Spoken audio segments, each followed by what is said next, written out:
Disclaimer, everything that I say in this video is all in theory. Take it with a grain of salt. I want YouTube to be a source of income for me to post my webcomics. And I feel that there's a way for literally anybody with a computer with a little bit of editing savvy can do that too. And I say a good way to do that is to turn your comics, turn your manga, your manhwa, or whatever you would call them, into a motion comic, a video format to be seen by potentially more people outside of your website or any other comic hosting site. Because with my time posting on YouTube, I was able to get a lot more recognition and a lot more stable recognition posting my comics here than on anywhere else. And the way that I do that is cutting out every panel of my motion comic, putting it into CapCut, adding the dialogue using the text feature, having all that text to speech, or if you don't like text to speech, then you can voice it or have it silent. And CapCut has a really cool animation tool to shake around your panels and such to add a little flair. You can add little animate stickers on top to make it pop, add effects and sound effects and background music to essentially be one step below in animation. But the whole idea here is to make your comics accessible to people who probably did not know they want to read your story, right? So another cool thing that you can use with that app, I know that I have used a lot. I know I'm sounding like I'm freaking that I'm paid by them. I'm not. I just use it a lot, and I see it as a tool that a lot of people can use to share their stories. I say that there's another way that you can do it. There's a way you can make it vertical and slightly edit what you've made into a vertical format, chop it up, and post it onto shorts. And the one thing that's very cool about shorts is that it will usually give you a set number, a seed audience. And what a seed audience essentially is, it will give you a set number of people to see your content and they will react on whether they like it or not. They'll probably follow you and see more of your stuff.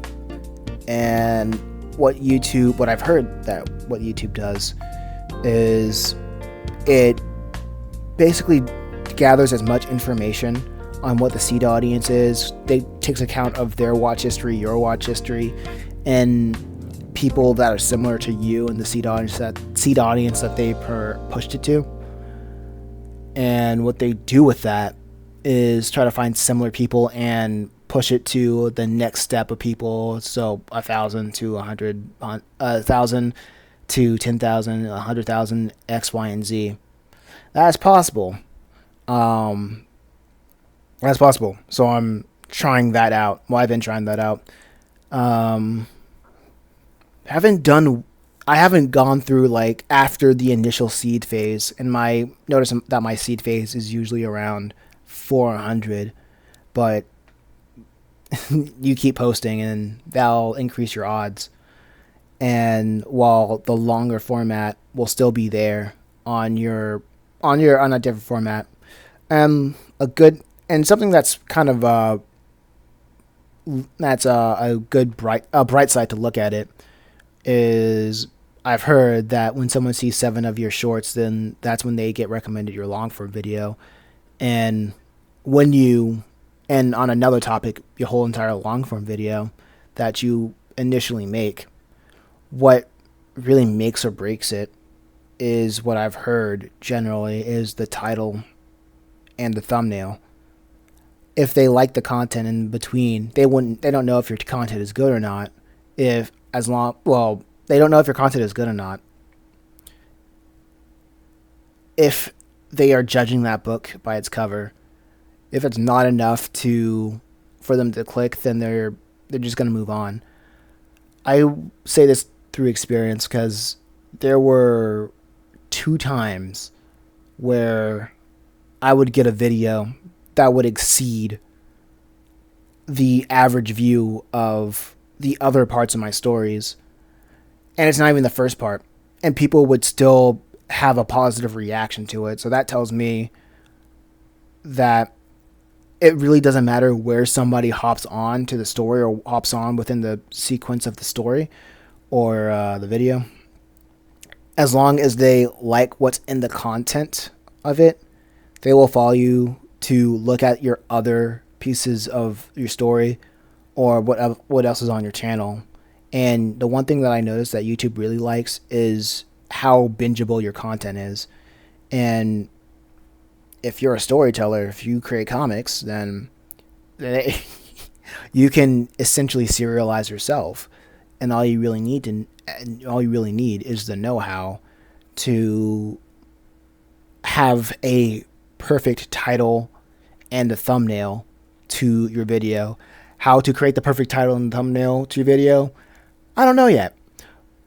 However, I have seen videos on YouTube. If you just search up manga dub, and you would see a couple of YouTube channels that has thousands, tens or hundreds of thousands of subscribers that essentially mastered this type of content. I guess I'll probably throw something up on the screen for you to see. Something for you to see that I can learn from. And then one thing that I've noticed is that I'm trying to take a part of or trying to learn from are titles with first person. They have a hook, and I'm not really sure how I can dissect the thumbnails outside of pieces of the video. But I forgot to mention the one cool thing about the vertical formats, chopping it up into parts. You can put them on YouTube Shorts as well as TikTok or Instagram as well. So there's also that. So that's pretty much all I have to say. I was going to say something about the YouTube community tab because I remember a while ago people were hyping it up, saying that they were able to reach an audience outside of their subscriber base using the YouTube community tab. But I think that was like a year or so ago. And I just haven't seen that work for myself. So that's pretty much this video. That's my experience, my plan with YouTube and making it as a manga artist, comic artist, webcomic artist, manhwa, whatever you like to call yourself, sequential story artist. And I hope to see more people succeed on this platform, telling the stories that they want to tell, finding the audience that they want to find. They're finding an audience that resonate with the stories that they tell. And have a good time. Oh yeah, one more thing. One more thing. Live streaming is crucial. Subscribe to the channel, and or if you can subscribe to the channel, and then you will see how often I live stream. I live stream every day. It's a great morale boost. Connecting with your audience, connecting with people who love your stories, and understanding each other's sense of humor, and getting feedback with the stories that you tell. It's genuinely great. I think YouTube is at an era right now where they're at an era right now where they really want to push smaller creators. So, in terms of long form content, you have to really get down that title and thumbnail. Getting people interested in just a glimpse. I think shorts can help out with that because nobody decides to watch shorts. They're just pushed onto them through the algorithm, and I don't know what to do with community tabs, honestly. That's just me though. So, with anything to take away, that's it. That's the video. Peace. Let me know what you think.